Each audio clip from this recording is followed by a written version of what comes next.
Stammer du da fra en anden planet? Men han svarede ikke på det. Han rystede stille på hovedet, mens han stirrede på flyvemaskinen. Nej, den kan du heller ikke komme ret langt med.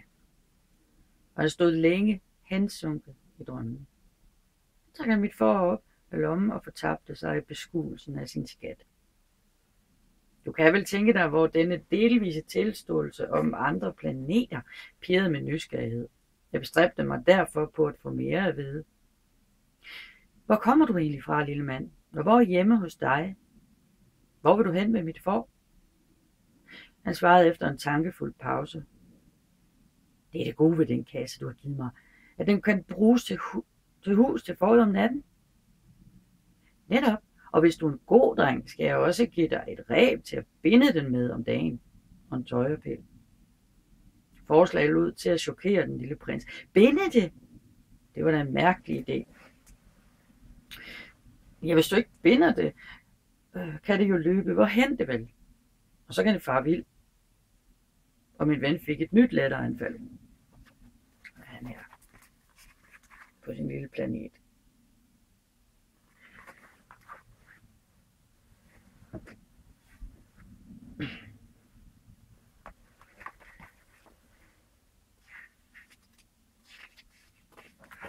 Men hvor skal du det dog gå hen? Hvor det fandt for godt, bare lige ud. Jeg bemærkede den lille prins alvorligt. Det gør ikke noget. Hjemme hos mig er alting ganske småt. Og han tilføjede måske med en lille sting af vemod. Og man kommer ikke ret langt, når man går lige ud. Kapitel 9. Således fik jeg endnu en meget vigtig ting at vide, nemlig at den planet, han kom fra, næppe var større end et hus. Det kunne ikke forbavse mig. Jeg vidste godt, at der foruden de store planeter, såsom Jorden, Jupiter, Mars, Venus, som man har givet navn, findes i hundredvis af andre, som under tiden kan være så små, at man har meget svært ved at få øje på dem i et teleskop. Når en astronom opdager sådan en, giver han den et nummer i stedet for et navn. Han kan for eksempel kalde den asteroide 3251. Jeg har gyldig grund til at tro, at den planet, den lille prins kom fra, var asteroide B612. Denne asteroide er kun én gang iagttaget i teleskop. Det var en tyrkisk astronom, der fandt den i 1909. Han forelagde sin opdagelse i et langt foredrag på en international astronomikongres, men ingen troede ham på grund af hans påklædning. Sådan er de voksne. Heldigvis for asteroide B612 anseelse tvang en tyrkisk diktator under trussel om dødsstraf sit folk til at gå i europæisk tøj. Astronomen holdt sin forelæsning om igen i 1920, iført et meget elegant kjolesæt, og denne gang var alle enige med ham. Astronomen holdt sin forelæsning. Når jeg har fortalt disse enkeltheder om asteroide B612, og når jeg har betroet jer dens nummer, så er det for de voksnes skyld. De voksne elsker tal. Når man kommer og fortæller dem om en ny ven, spørger de aldrig om noget væsentligt. De siger aldrig, hvordan lyder hans stemme? Hvad vil han helst lege? Samler han på sommerfugle? Nej, de spørger, hvor gammel er han? Hvor mange søskende har han? Hvor meget vejer han? Hvor mange penge tjener hans far? Først da tror de, at de kender ham. Og hvis man siger til de voksne, jeg har set et smukt hus af røde sten med geranier i vinduet og duer på taget, så er det slet ikke i stand til at forestille sig huset. Man skal sige, jeg har set et hus til 100.000 francs. Så vil de straks udbryde, hvor er det dog smukt. Og hvis man nu sagde til dem, beviset for, at den lille prins eksisterede, at han var bedårende, at han lå, og at han gerne ville have et får. Når man vil have et får, er det der bevis på, at man eksisterer. Så vil de trække på skuldrene og betragte det som barnesnak. Men hvis man siger til dem, den planet han stammer fra, en asteroide B612, så er de overbevist, og man kan få lov til at være i fred for deres spørgsmål. Sådan er de nu engang, og man skal ikke bære nag til dem af den grund. Børn må være meget overbærende over for de voksne.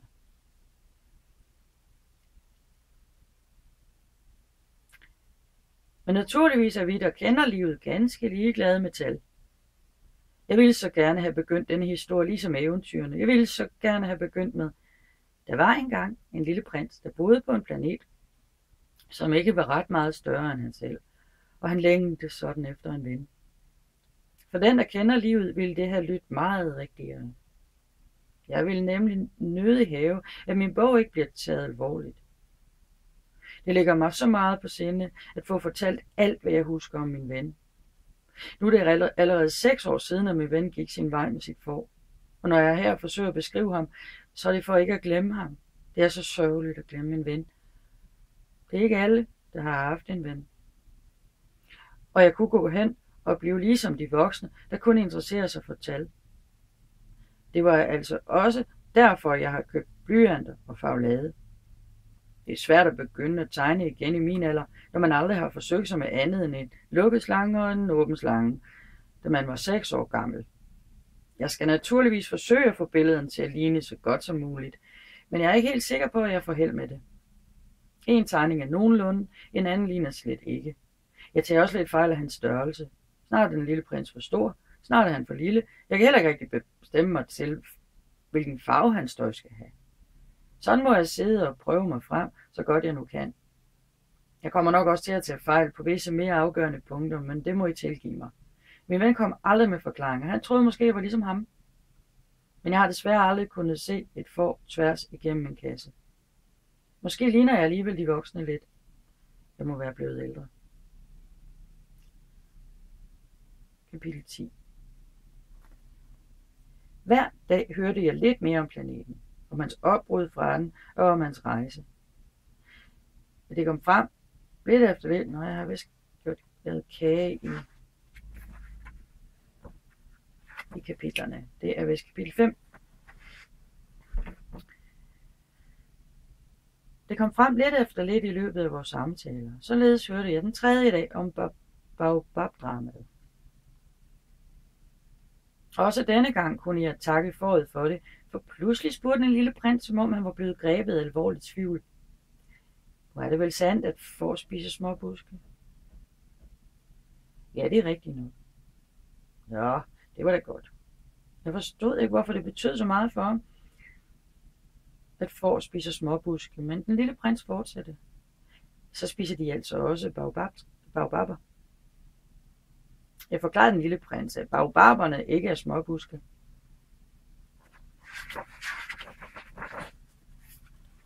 Men abebrødtræer, og så store som kirker, at selvom han tog en hel flok elefanter med sig, ville de ikke kunne magte bare et enkelt baobabtræ. Tanken om en hel flok elefanter fik den lille prins til at le. Så måtte man da stille dem oven på hinanden. Hvad han tilføjede i sin visdom. Baobaberne har været små til at begynde med, inden de blev store. Ja, det er rigtigt nok. Men hvorfor vil du have fårene til at spise de små baobabtræer? Han svarede, ja, det er da klart, som om det var ganske indlysende, og jeg måtte tænke mig forfærdeligt godt om, for at finde ud af det helt alene. Nu var der det på den lille prinses planet, som på alle andre planeter, voksede der både gode og onde planter, og derfor var der også gode frø fra gode planter og onde frø fra de onde planter. Men frøerne er usynlige. De ligger og sover i jordens skjul, indtil det passer et af dem at vågne op. Så strækker det sig og skyder først frygtsomt en lille yndig og harmløs spire op imod solen. Er der tale om en radissespire eller en rosentræsspire, så skal man lade den gro, så meget den vil. Men hvis det drejer sig om en ond plante, så må planten rykkes op, lige så snart man er klar over, hvad det er for en. Nu var der på den lille prinses planet nogle forfærdelige frø. Det var baobabfrø. Hele jordbunden var planeten befængt med dem, og nu er det sådan med baobabtræer, at dem kan man ikke slippe af med, hvis man er for længe om at give sig i kast med dem. De breder sig over hele planeten. De gennemborer den med deres rødder. Og hvis planeten er for lille, og der kommer for mange baobabtræer, så springer de den.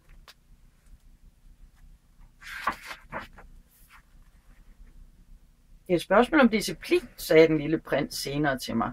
Når man er færdig med at gøre sig selv i stand om morgenen, så må man omhyggeligt gøre planeten i stand. Man må gøre sig det til en regel at rykke baobaberne op, så snart man kan skelne dem fra rosentræerne, som de ligner meget, så længe de er små. Det er et yderst kedsommeligt job, men ikke særlig vanskeligt stykke arbejde. Og en dag rådede han mig til at give mig til at arbejde på en virkelig fin tegning, for rigtig at banke det ind i hovedet på børnene der, hvor jeg kom fra. Hvis de engang skal ud at rejse, sagde han, så kan det komme dem til nytte. Under tiden gør det ikke så meget, at man udsætter et stykke arbejde til senere. Men når det drejer sig om baobaber, så er og bliver det en katastrofe.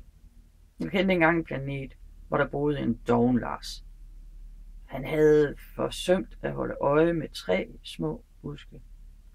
Og den planet tegnede jeg så efter den lille prinses anvisninger. Jeg kan ikke rigtig lide at prikke moral. Men risikoen ved baobaberne er så lidet kendt, at de farer, man udsætter sig for, når man forvilder sig op på en asteroide, er så store, at jeg for en gang skyld vil overvinde denne modvilje. Og derfor siger jeg, børn, tag jer i agt for baobaberne. Derfor advarer mine venner mod en fare, som både de og jeg længe har været udsat for, uden at vide det. At jeg har gjort mig sådan en umage med den tegning. Men det er også en advarsel, der er umagen værd at give. Nu tænker jeg måske, hvorfor har der ingen af de andre tegninger i bogen, der er lige så storslået som tegningen af baobaberne? Svaret er ganske enkelt. Jeg har prøvet, men det gik ikke. Dengang jeg tegnede baobaberne, var jeg inspireret af en følelse af tvingende nødvendighed.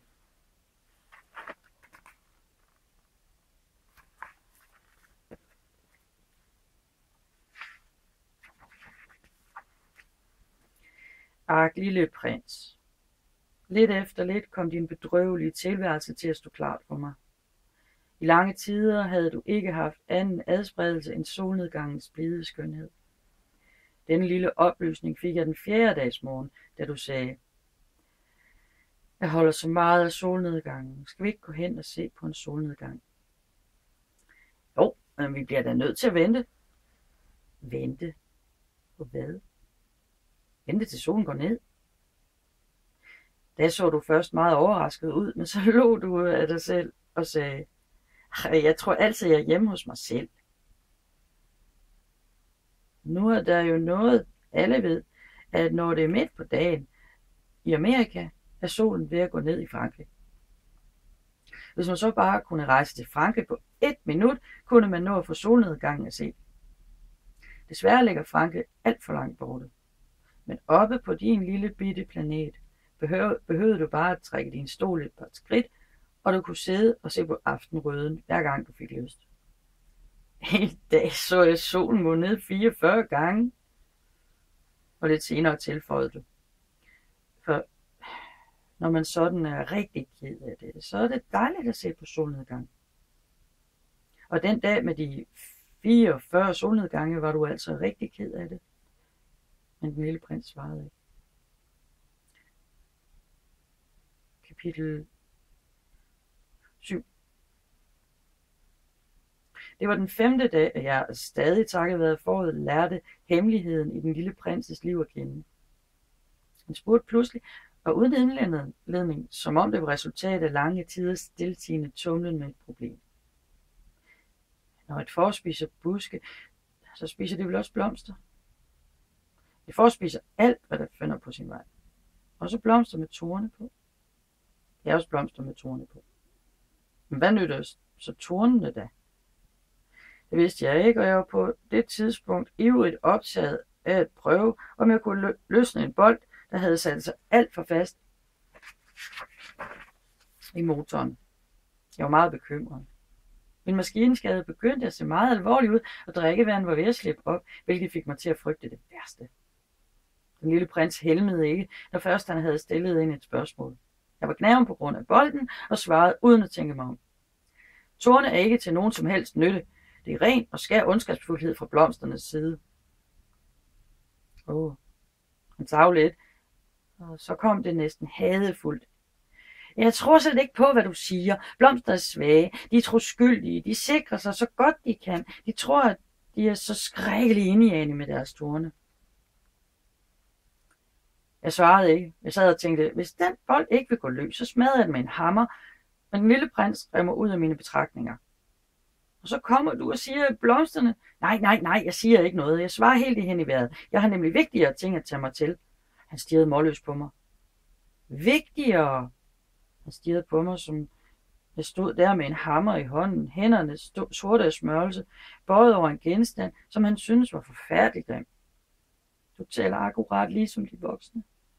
Der skammede jeg mig lidt, men han tilføjede ubarmhjertigt. Du bytter om på alting, du blander det hele sammen.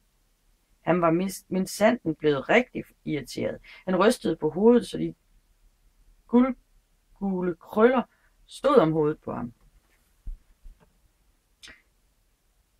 Jeg kender en planet, hvor der bor en apoplektisk herre. Han har aldrig lugtet til en blomst. Han har aldrig set på en stjerne. Han har aldrig holdt af nogen. Aldrig bestilt andet end at lægge tal sammen. Og hele dagen siger han ligesom du. Jeg har vigtigere ting at tænke på. Jeg er en alvorsmand. Og så svulmer han af stolthed. Men han er slet ikke nogen mand. Han er en paddehat. Hvad for noget? En paddehat. Den lille prins var nu helt bleg af vrede. I millioner af år har blomsterne sat torne, og alligevel har fårene i millioner af år spist blomster. Og så skulle det ikke være vigtighed at prøve på at finde ud af, hvorfor de gør sig sådan ulejlighed med at sætte torne, som aldrig tjener dem til noget som helst. Er kampen imellem fårene og blomsterne ikke af vigtighed? Er det ikke meget mere vigtigt og betydningsfuldt end en stor, knaprød herre samtællinger? Hvis jeg nu kender en blomst, som der i hele verden ikke findes mage til, som ikke eksisterer andre steder end på min planet, og det så en morgen kommer en lille får, huks fluks og gør kål på den lige på én gang, uden at være klar over, hvad det er, det har gjort, så er det måske heller ikke af nogen vigtighed. Han rødmede og vedblev. Hvis der nu er en, der elsker en blomst, som kun findes i et eksemplar på alle himlens millioner, og er der himlens millioner stjerner, så behøver han bare at se på den for at være lykkelig. Et eller andet sted deroppe findes min blomst, siger han til sig selv. Men hvis foråret spiser blomsten, der vil det for ham være som om alle stjerner bræt slugtes. Og det er ikke spor vigtigt. Han kunne ikke sige mere. Pludselig begyndte han at hulke.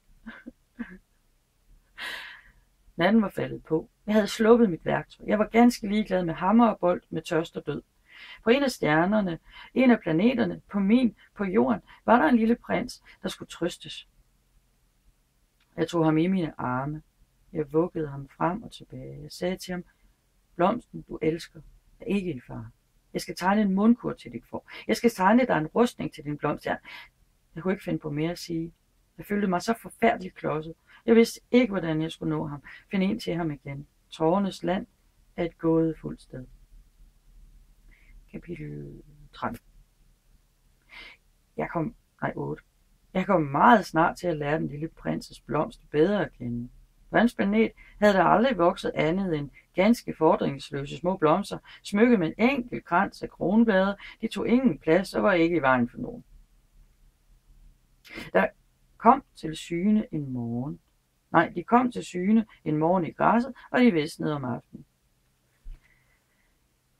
Men denne blomst var en dag begyndt at spire et frø, der var blæst op. Ingen ved hvorfra, og den lille prins havde på ganske nært hold overvåget dette spæde skud, der ikke lignede de andre. Det kunne være en ny art baobaber. Men busken holdt snart op med at vokse og begyndte at sætte blomst. Den lille prins, der overvejede, hvordan en kæmpe stor knop leger sig, havde en meget stærk fornemmelse af, at en forunderlig åbenbaring ville folde sig ud af den. Men blomsten kunne ikke blive færdig med sine forberedelser til at blive smuk derinde i sit grønne lønkammer. Den valgte sine farver med omhu. Den iførte så langsomt sin dragt, den glattede sine kronblade ud, et for et. Den skulle ikke have noget at gøre med at komme ud, krøllet over det hele, ligesom en valmue. Den ville træde frem i sin skønheds fulde glans. Ja, vel var den koket, meget koket. Det var dagvis, før den var færdig med sit hemmelighedsfulde toilette. Men en morgen, netop da solen var ved at stå op, lod blomsten sig at se. Og blomsten, der havde nedlagt så meget omhu i sine forberedelser, sagde gabende: jeg kan næsten ikke vågne. De må undskylde, jeg har slet ikke sat mit hår endnu. Den lille prins kunne ikke holde sin beundring tilbage. Er de smukke? Ja, ikke sandt, sagde blomsten blidt, og så er jeg kommet til verden samtidig med sol.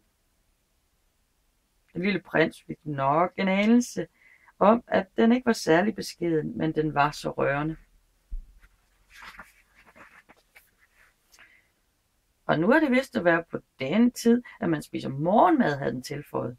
Vil de være så venlige at tage med mig? Og den lille prins blev helt forvirret.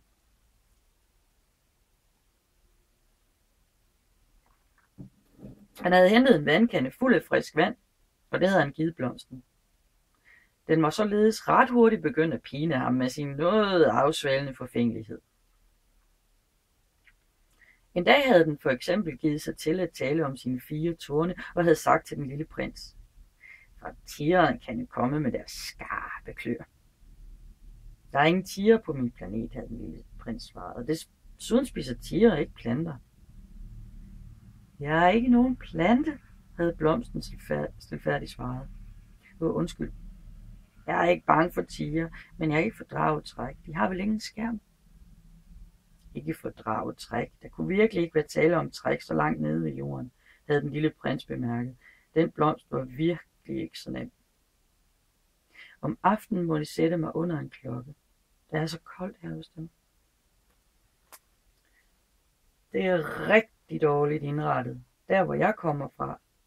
Men her afbrød den sig selv. Den var kommet i form af et frø. Den kunne umuligt vide noget om nogen anden verden. Skamfuld over at lade sig gribe i sådan et foldig løgn, havde den hostet et par gange for at få det til at se ud, som det var den lille prins, der burde skamme sig. Det var den skærm.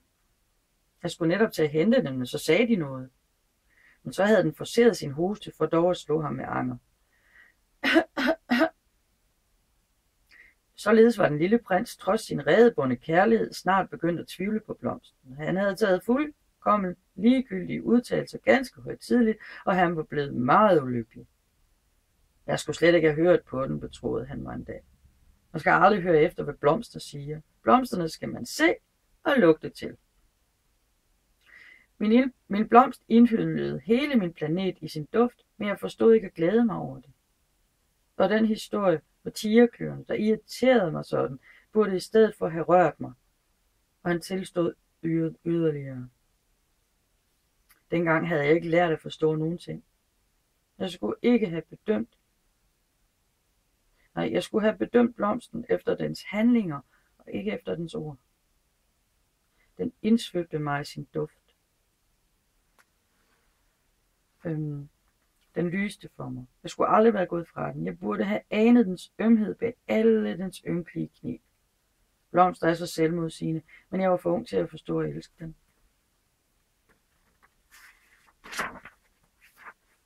Kapitel 9.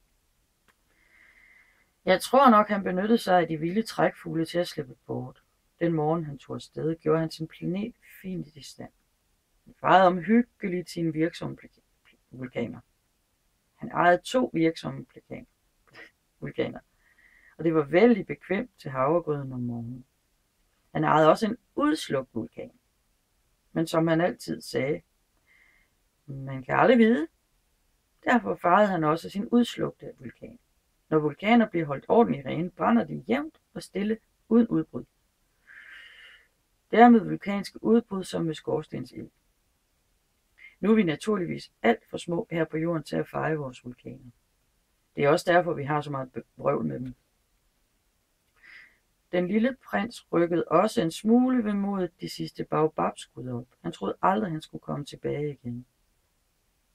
Men alle hans gammelkendte sysler forekom han den morgen uendelig kære, og da han for sidste gang vandede blomsten og belavede sig på at sætte den skærmende klokke over, gik det op for ham, at han havde lyst til at give sig til at græde. Farvel, sagde han til blomsten, men svarede ikke. Farvel, gentog han. Blomsten rømmede sig, men det var ikke af forkølelse. Jeg har været dum, sagde den endelig. Du må tilgive mig. Prøv at blive lykkelig. Han blev forbavset over ingen bebrejdelser at høre. Han blev stående, ganske forvirret med glasklokken i hånden. Han forstod ikke denne blide ro. Jeg elsker dig jo, sagde blomsten. Det er min egen skyld, du ikke har vidst det. Men det er ligegyldigt. Du har været lige så dum som jeg. Prøv på at blive lykkelig. Lad bare den klokke stå. Jeg vil ikke have den over mig mere. Jamen blæs den. Så forkølet er jeg nu heller ikke. Den friske natluft gør mig godt. Jeg er en blomst. Jamen dyrene. Jeg må vist hellere finde mig et par kålorme, hvis jeg vil lære sommerfuglene at kende. De skulle være så dejlige. Og hvem skulle ellers komme og besøge mig? Du er jo langt, langt borte. Det store dyr frygter jeg ikke. Jeg har min klør. Den viste naivt sine 4 torne frem. Så tilføjede den. Stå nu ikke der og træk det ud. Det er ikke til at holde ud. Du har jo bestemt dig til at drage bort. Gå så. Til den ønskede ikke, at han skulle se den græde. Det var en blomst, der havde sin stolthed. Kapitel 10. Han befandt sig i nærheden af asteroiderne 325, 326, 327, 328, 339 og 330. Og han begyndte da med at aflægge dem et besøg, for der at finde noget at tage sig til og for at lære noget.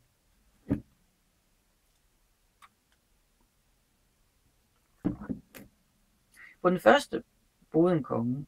Kongen sad klædt i purpur og hermelin på en ganske enkel, men alligevel majestætisk trone. Ja, der har vi jo en undersåt, udbrød kongen, da han fik øje på den lille prins. Og den lille prins tænkte ved sig selv. Hvordan kan han vide det? Han har jo aldrig set mig før. Han vidste ikke, at for konger er verden uhyre lige til. Alle mennesker er undersåtter. Kom nærmere, så jeg bedre kan se dig, sagde kongen, der var stolt over endelig at have en at være konge for. Den lille prins så sig om efter noget at sidde på, men hele planeten var oversvømmet en pragtfulde hermelinskåbe.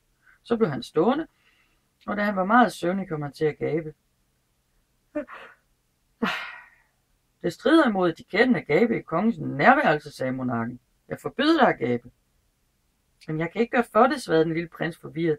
Jeg har foretaget en lang rejse, og jeg har slet ikke sovet. Nå, sådan, sagde kongen. Så befaler jeg dig at gabe. Jeg har ikke i overvis set nogen gabe. Jeg betragter gaben som en kuriositet, så gab du igen. Det er en ordre.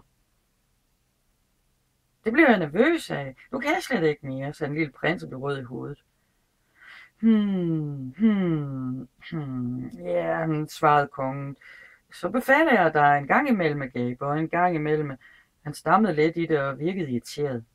Til det spillede en kolossal rolle for kongen, at hans autoritet blev respekteret. Men da han var en meget god konge, udstedte han ingen urimelige befalinger. Selvom han holdt på det absolutte enevælde. Han fandt sig ikke i ulydighed. Tænk dig engang, plejede han at sige, at jeg befalede en af mine generaler at skabe sig om til en havørn, og generalen så ikke adlød. Det ville ikke være generalens fejl, det ville være min egen. Må jeg have lov til at sætte mig ned, forhørte den lille prins så forsigtigt. Jeg befaler dig at sætte dig ned, sagde kongen og trak med en majestætisk bevægelse en fli af sin hermelinskåbe til sig. Men den lille prins undrede sig, planeten var lille bitte. Hvad kunne vel kongen herske over? Deres majestæt, sagde han. De må meget undskylde, at jeg spørger. Jeg befaler dig at spørge, skyndte kongen at sige. Deres majestæt, hvad hersker du egentlig over? Og alt, svarede kongen med den største selvfølgelighed. Og alt. Kongen slog i al beskedenhed ud med hånden mod planeten, de andre planeter og stjernerne. Over det alt sammen, spurgte den lille prins. Over det alt sammen, svarede kongen. Til ikke alene var han absolut enehersker, han var universelt enehersker. Og lød stjernerne deres bud. Og det gør de rigtigt nok, sagde kongen. De lyster øjeblikkeligt, jeg tåler ingen opsatsighed. En sådan magt slog den lille prins med forbløffelse. Havde han selv haft den i hende, så ville han have kunnet overvære ikke 44, men 72, ja endda 100 eller 200 solnedgange på samme dag, uden nogensinde at behøve at flytte rundt på sin stol. og da han kom til at længes efter sin lille forladte planet, dristede han sig til at anmode kongen om en kunst. Jeg vil så gerne se en solnedgang. Vil de ikke gøre mig den glæde at befale solen at gå ned? Der sidder kongen helt alene. Hvis jeg befaler en general at flyve fra blomst til blomst som en sommerfugl, eller at skrive et skuespil, eller at forvandle sig til en havørn, og generalen ikke udførte ordren, hvem ville have skylden? Han eller jeg? Det ville de, deres majestæt, sagde den lille prins afgjort. Der kan du se. Det gælder om at forlange, det er den enkelte, som han nu kan præstere, sagde kongen. Autoritet bygger først og fremmest på fornuft.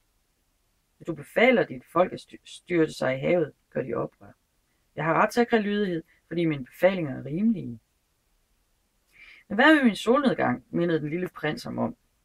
Han lod aldrig et spørgsmål ligge, når han engang havde stillet det. Du skal få din solnedgang. Nu skal jeg bestille den. Men med det kendskab, jeg har til at regere, tror jeg, at jeg vil vente til vilkårene er gunstige. Og hvornår bliver det så? Spurgte den lille prins. Sagde kongen og slog først op i en stor kalender.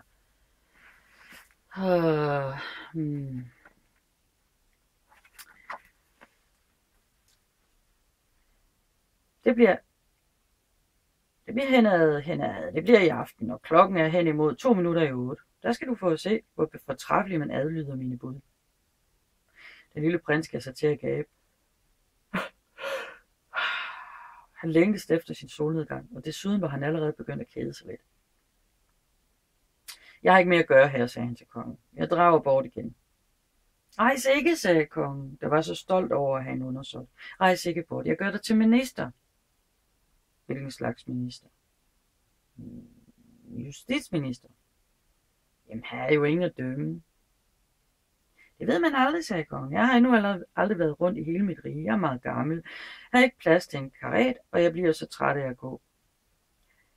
Jamen, jeg har allerede set efter, sagde den lille prins, og lænede sig ud for at kaste et blik på den anden side af planeten. Der er heller ikke nogen dernede. Så kan du dømme dig selv, svarede kongen. Det er det allersværeste. Det er meget vanskeligere at dømme sig selv, end at dømme andre. Men er du i stand til at fælde den rette dom over dig selv, da er du virkelig en vismand. Jamen, jeg kan jo dømme mig selv hvor som helst, sagde den lille prins. Det behøver jeg ikke at bruge herfor. Sagde kongen. Jeg tror nok, der bor en gammel rotte et eller andet sted på min planet. Jeg kan høre den om natten. Den kan du jo dømme til døden en gang imellem. Dens liv vil således afhænge af dit retfærd. Men du må benåde den hver gang for at bevare den. Jeg er kun den samme. Jamen, jeg bryder mig ikke om at dømme nogen til døden, sagde den lille prins. Jeg tror nok, jeg rejser. Nej, sagde kongen. Men nu var den lille prins færdig med sine forberedelser og ville ikke gøre monarken mere ulejlighed. Hvis deres majestæt ønsker at blive adlydt til punkt og prikke, så kunne de jo give mig en fornuftig befaling. Deres majestæt kunne for eksempel befale mig at drage bort, inden der var gået et minut. Jeg synes vilkårene ser gunstige ud. Den lille prins blev stående lidt, da kongen ikke svarede. Så brød han op med en lille suk. Jeg gør dig til min gesandt, skyndte kongen så at råbe. Han havde taget en meget myndig mine på. Hvor er de voksne dog mærkeligt, sagde den lille prins til sig selv, da han drog videre ud i verden.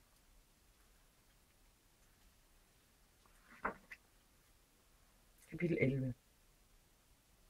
På den næste planet boede en forfængelig mand. Nå, besøger en beundrer, udbrød den forfængelige på lang afstand, så snart han havde fået øjet på den lille prins. Til for den forfængelige af de andre beundrere. Goddag, sagde den lille prins. Det var da en mærkelig hat, de har på. Den er til at hilse med, svarede den forfængelige mand. Den er til at hilse med, når man tiljubler mig.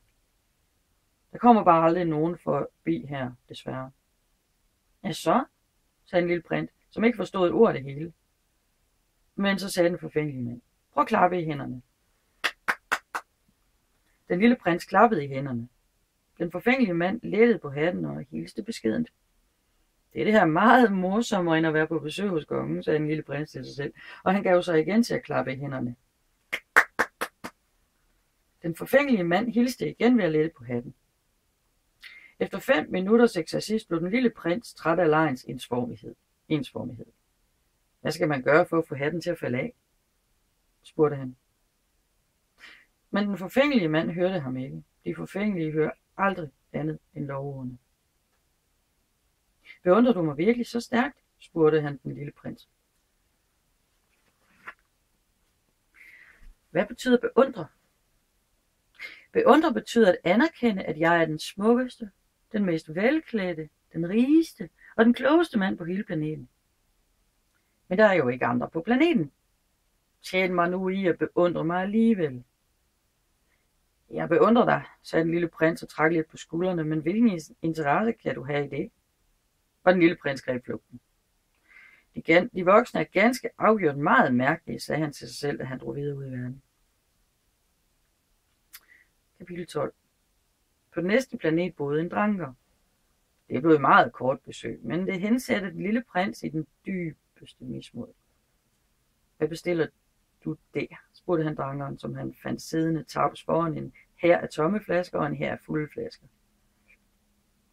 Dreng, svarede drankeren og så dyster ud. Hvorfor drikker du? Spurgte den lille prins. For at glemme, svarede drankeren. For at glemme hvad? Forhørte den lille prins sig. Han var allerede ved at få ondt af drankeren. For at glemme, jeg skammer mig, tilstod drankeren og bøjede hovedet. Skammer dig over hvad? Spurgte den lille prins, som gerne ville hjælpe ham. Hvor jeg drikker, sagde drankeren afsluttende og indhyldede sig i fuldkommen tavshed. Og den lille prins flygtede forvirret. De voksne er bestemt meget mærkelige, sagde han til sig selv, da han drog videre ud i verden. Det rettes på tæppet.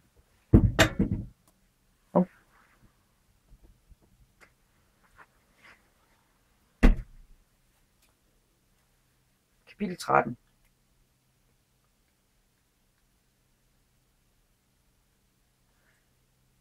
Den fjerde planet var forretningsmandens planet. Denne mand var så optaget, at han ikke engang så op, da den lille prins kom. Goddag, sagde den lille prins. Der er cigaretter gået ud.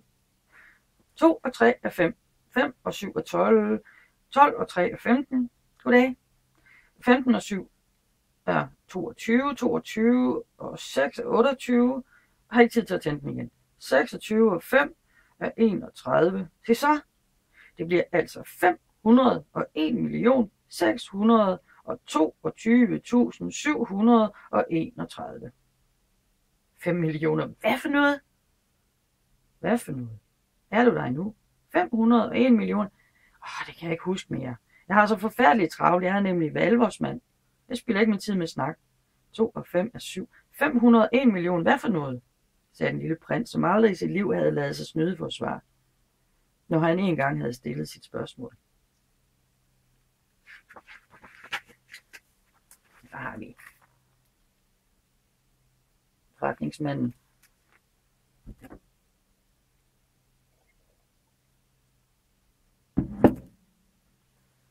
Forretningsmanden løftede hovedet. I de 74 år, jeg har boet her, er jeg kun blevet forstyrret 3 gange. Første gang, det er nu 22 år siden, det var en Oldenborg, der dumpede ned her. Guderne må vide hvorfra. Den lavede et forfærdeligt spektakel, og jeg lavede 4 fejl i en sammentælling. Anden gang, for 11 år siden, var det reumatisme. Jeg får ingen motion. Jeg har ikke tid til at gå en tur. Jeg er alvorsmand. 3. gang. Det er nu. Hvor var det, jeg kom til? 501 millioner. Millioner, hvad for noget? Forretningsmanden forstod, at der ikke var noget håb om fred. At disse små ting, som man sommetider ser på himlen. Fluer? Nej, de små, der skinner. Bier da. Nej, de små gyldne tingester, der får døende til at hengive sig til drømmerier. Men jeg er en alvorsmand. Jeg har ikke tid til at drømme. Nå, stjerner. Ja, netop stjerner. Og hvad skal du med 501 millioner stjerner? 501.622.731. Jeg tager det nemlig højtideligt. Jeg er meget nøjagtig. Og hvad skal du så med alle de stjerner? Hvad jeg skal med dem? Ja, ikke noget. Jeg ejer dem. Ejer du stjernerne? Ja. Men jeg har lige truffet en konge, der... Konger er ingenting, de hersker over. Det er noget helt andet. Og hvad har du så ud af at eje stjernerne? Det er jeg rig. Og hvad gavner det dig, at du er rig? Så kan jeg købe flere stjerner, hvis der skulle findes nogen. Han tænker jo næsten ligesom en fulde mand, sagde den lille prins til sig selv. Hvordan kan man egentlig eje stjerner? Hvem skulle de ellers tilhøre, riposterede forretningsmanden knævent. Det ved jeg ikke, ingen vil. Så er det altså mine, for det er mig, der først har tænkt på det. Er det nok? Ja. Når du finder en diamant, der ikke tilhører nogen, så er den din. Finder du en ø, som ikke tilhører nogen, så er den din. Når du er den første, der får en idé, tager du patent på den, og den er din. Og jeg ejer altså stjernerne, fordi der ikke er nogen før mig, der har tænkt på at eje dem. Det kan være rigtigt nok, sagde den lille prins. Men hvad bruger du dem til? Jeg forvalter dem. Jeg tæller dem om og om igen, sagde forretningsmanden. Det er svært, men jeg er jo alvorsmand. Den lille prins var endnu ikke tilfreds. Jamen, hvis jeg ejer et tørklæde, så kan jeg tage det om halsen og tage det med mig. Og hvis jeg ejer en blomst, skal jeg plukke den og tage den med mig. Men du kan ikke plukke dine stjerner. Nej, men jeg kan sætte dem i banken. Hvad betyder det? Det betyder, at jeg skriver op på et stykke papir, hvor mange stjerner jeg har, og så låser jeg det stykke papir ned i en skuffe. Er det det hele? Det er nok. Til og morsomt, tænkte den lille prins. Det er ganske poetisk. Men særligt alvorligt er det nu ikke. Den lille prins forestilling om, hvad der var alvorligt, var meget forskellig fra de voksnes. Jamen, vedblev han, jeg ejer en blomst, som jeg vander hver dag. Jeg ejer 3 vulkaner, som jeg fejrer 1 gang om ugen. Jeg fejrer nemlig også den, der er udslukt. Man kan jo aldrig vide. Det er til gavn for mine vulkaner, og det er til gavn for min blomst, at jeg ejer dem. Men du er ikke til nogen gavn for dine stjerner. Forretningsmanden åbnede munden, men kunne ikke finde på noget at svare, og den lille prins løb sin vej. De voksne er nu bestemt meget mærkelige, sagde han til sig selv, da han drog videre ud i verden. Kapitel 14. Den 5. planet var meget ejendommelig. Den var ganske lille bitte. Der var lige akkurat plads til, at der kunne stå en lygtepæl og en lygtetænder. Den lille prins kunne slet ikke forstå, hvad en lygtepæl og en lygtetænder havde at gøre helt heroppe i himlen, på en planet uden huse og uden beboere. Men han tænkte som så. Det kan godt være, at han er meningsløs, men han er ikke nær så meningsløs som kongen og den forfængelige eller som forretningsmanden og drankeren. Hans arbejde er der mening i. Når han tænder sin lygte, så er det som om han skaber en stjerne til en ny blomst. Når han slukker sin lygte, slumrer blomsten eller stjernen ind. Det er en meget smuk beskæftigelse, og den er virkelig til gavn, eftersom den er smuk. Da han kom til planeten, hilste han af bødet på lygtetælleren. Goddag. Hvorfor har du lige slukket din lygte? Sådan lyder instruksen. Goddag. Hvad går din instrukser ud på? At slukke lygten. God aften. Og han tændte den igen. Men hvorfor tænder du den igen? Sådan lyder instruksen, svarede lygtetænderen. Den forstår jeg ikke. Der er ikke noget at forstå. Instrukser er instrukser. Godmorgen. Og han slukkede sin gadelygte. Så tørrede han sig i panden med et rødternet lommetørklæde. Det er en rædselsfuld bestilling, jeg har. Tidligere var der mening i. Der slukkede jeg om morgenen og tændte om aftenen. Jeg havde hele dagen at hvile ude i, og hele natten til at sove i. Men instrukserne er altså blevet ændret siden da. Instrukserne er uforandrede, svarede lygtetænderen. Det er det, der er tragedien. Planeten drejer hurtigere og hurtigere rundt for hvert år, der går, og instrukserne er ikke blevet ændret. Så jeg har ikke et øjebliks ro, nu da den drejer en omgang i minuttet. Jeg tænder og slukker 1 gang i minuttet. Det var sjovt. Så var en dag her hos dig altså kun 1 minut. Det er der ikke noget sjov i, svarede lygtetænderen. Vi har allerede stået og snakket med hinanden i en måned. En måned? Nej, lygtetænderen. Jeg følger instrukserne.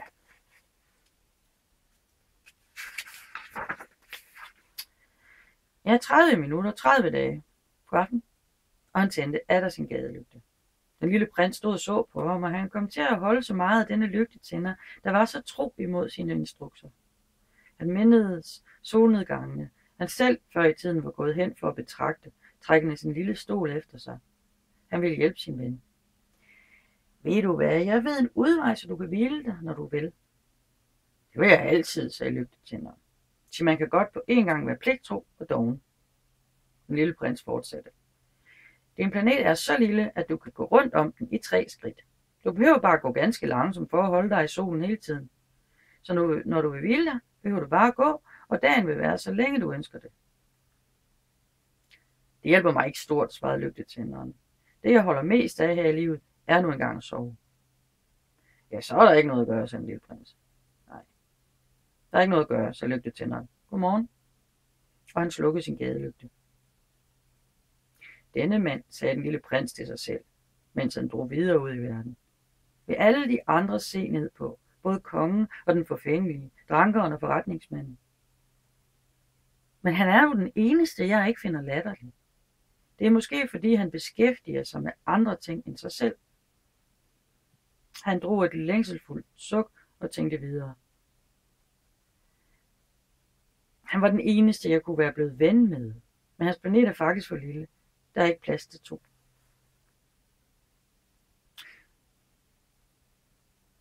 Men hvad den lille prins ikke turde indrømme over for sig selv, det var, at han længtes efter lygtetænderens velsignede lille planet, navnlig på grund af dens 1440 solnedgange i døgnet. Kapitel 15.